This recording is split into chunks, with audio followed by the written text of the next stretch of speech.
आपल्यासोबत आहेत माजी आमदार बच्चू कडू.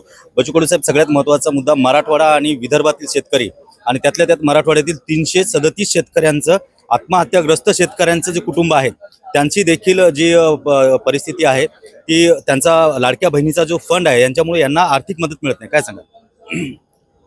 त्याचा काही लेनदेन नाही आहे ना. कसं आहे, शेतकरी हा त्याच्या प्रश्नावर मतदान करत नाही, तो धर्म जातीवर करतो. मूळ गोष्ट काय अटकलंय, आम्ही राजकारणी लोकांना हे माहीत आहे का, शेतकरी कधी शेतकऱ्याच्या प्रश्नावर मुद्द्यावर मतदान करत नाही आणि त्याच्यामुळे हे हाल होणारच आहे आणि हे वाढतच जाणार आहे.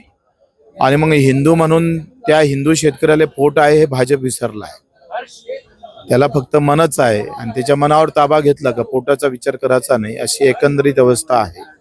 आजही जर आपण पाहिलं का सोयाबीन 4,000 रुपये क्विंटलनं विकावं लागलं आणि 4 क्विंटल पिकलं तर 4 चौक 16,000 रुपये त्याच्या हाती आले. 6 महिने जर लागले तर 8 चौक 32,000 रुपये तर एका माणसाच्या मजुरीचा सुद्धा खर्च निघाला नाही. पण ते मीडियावाले तुम्ही दाखवत नाही, आम्हालाही त्याचं बोलायची राजकारणी लोकांना गरज नाही.